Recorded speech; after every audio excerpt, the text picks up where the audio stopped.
Hello, my name is Marwa Tarchouli. I will be presenting today our work called Neural Video Compression Overview, Performance and Challenges. So in this presentation, I will be discussing the topic of neural compression, starting with a brief introduction. Then I will be focusing on neural video codecs that fall into two categories, VAE codecs and ANR codecs. I will explain their concept, compare their performances, and evaluate the top performing models in each category.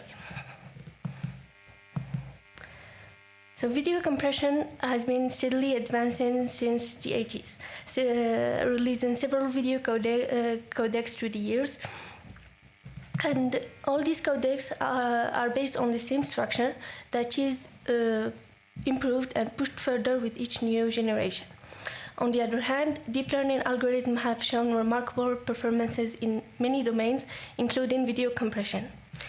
So, in a video codec, deep learning can be introduced either as a pre-processing, post-processing tools of an existing codec, or as a neural tool inside a traditional codec, or as the foundation of the entire codec. And in this case, we call them end-to-end neural codecs, and they are the main focus in this presentation. Neural compression started with neural image codecs, and in 2017, the work of Ballet has marked a major milestone in this field, laying the background for several improvements over the years. This advancement has led to the latest standard JPEG-II that not only outperformed VVC in terms of coding efficiency, but also dealt with the practical challenges for deployment. Most of neural image codecs are based on variational autoencoders. They have two main components: an analysis transform that take the input image and transform it into a representation that is more compact, and we call it the latent representation. And then we have the synthesis transform that take the latent representation and recover the input image. In the context of neural image coding, the latent representation is quantized and entropy encoded into a bitstream. And then on the decoder side, the bitstream is entropy decoded, and then the synthesis transform is applied to generate the decoded image. In order to apply entropy coding, we need a probability model that estimates the probability density of the latent representation. Inspired by the success of neural image coding, this technology was extended to video compression. So in the literature, we find two types of codecs. The first one aligns with the traditional coding scheme of traditional codecs, except that with each step we apply neural networks, and more specifically variational autoencoders.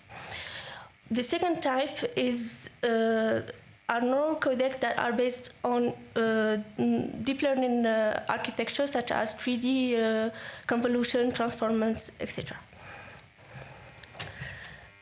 The first neural video codec emerged in 2019, followed by several approaches that improved mainly the coding efficiency, so that in just 5 years, the neural video codecs went from performing below AVC to outperforming VVC in low delay scenarios. This pace of progress is unprecedented, and it contrasts the classical progress of traditional codecs. Now that we gave an overview of VAE codecs, we will be focusing on the top performing models, most specifically DCVC models. So here they are highlighted. We have DCVC, DCVC HEM, DCVC DC, and DCVC FM. I also show their architecture, so it is an architecture that aligns with the traditional coding scheme, with some change, of course, and replacing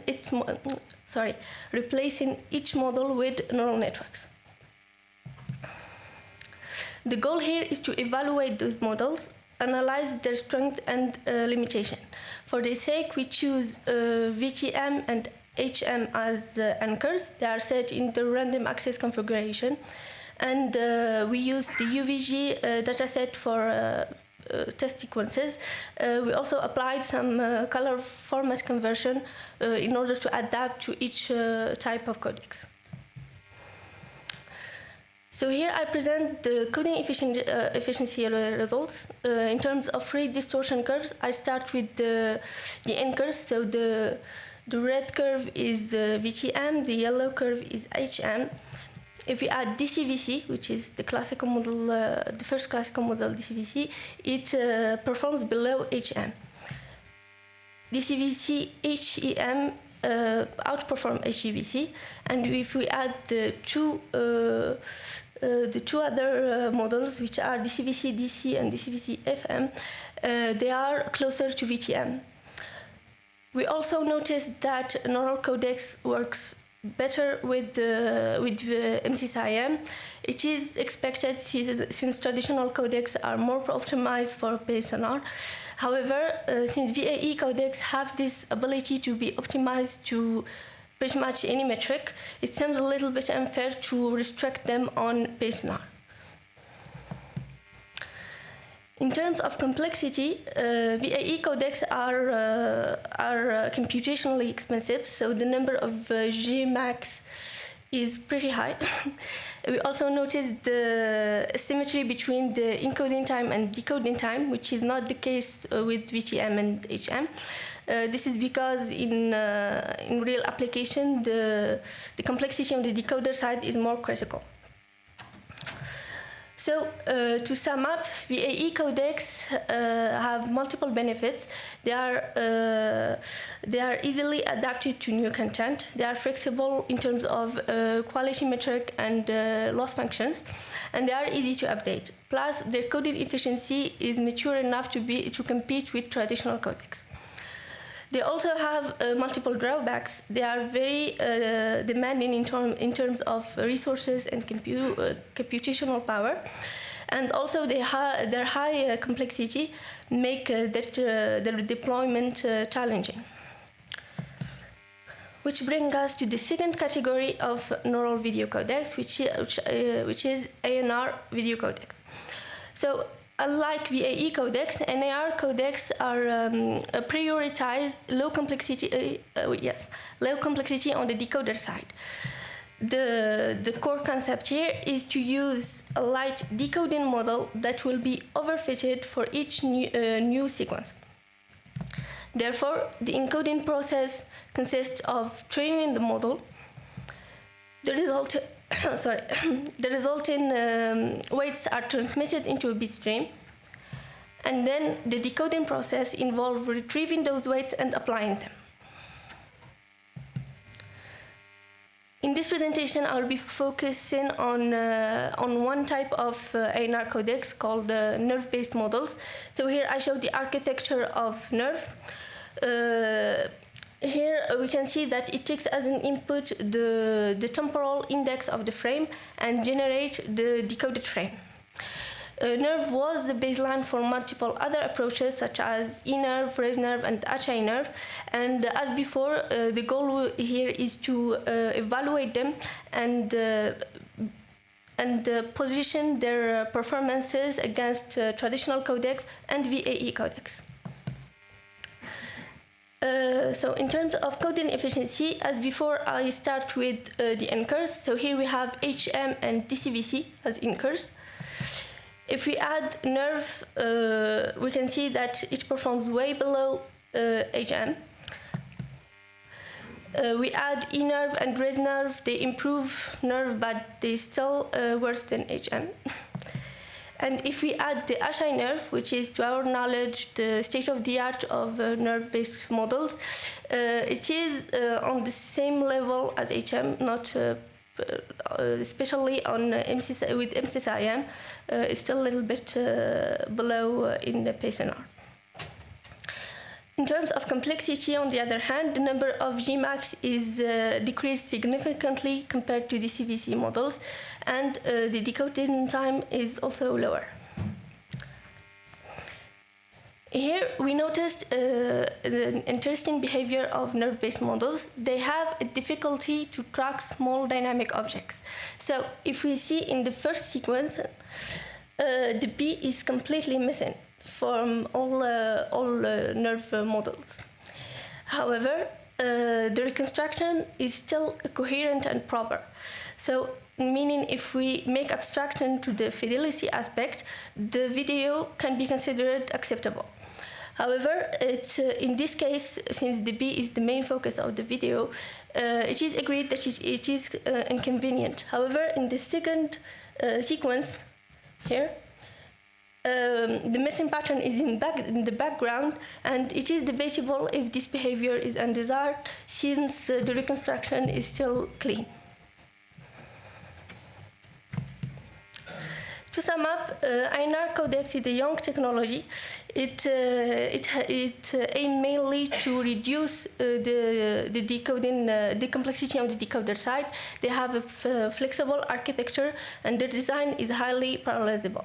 However, their coding efficiency is not mature enough to compete with traditional codecs, and they struggle to track small dynamic objects, which compromise sometimes the fidelity aspect.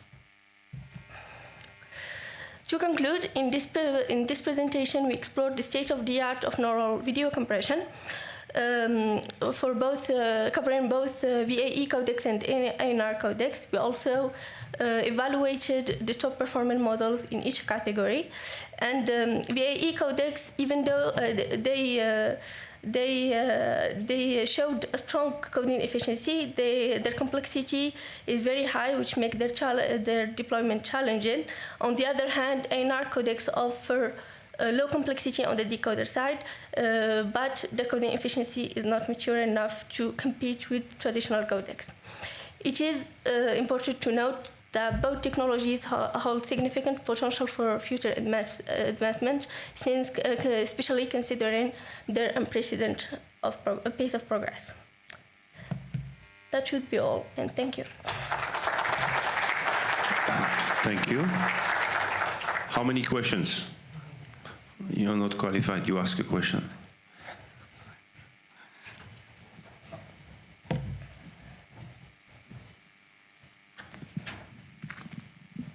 Thank you for the comprehensive overview. Can you can you go back to the performance slide of the end-to-end approach? And I missed there something. What's the machine that you ran the model on? Which GPU? And second question about encoding time of the INR. I didn't see it in the slide. No, that's the INR. That's the second question. There is no... Okay.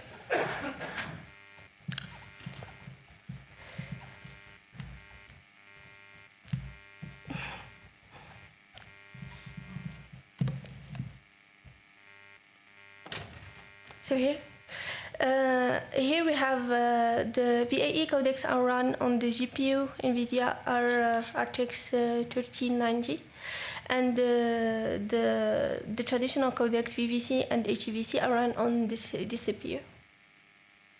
Okay, and the INR encoding time? Yeah, we didn't include the encoding time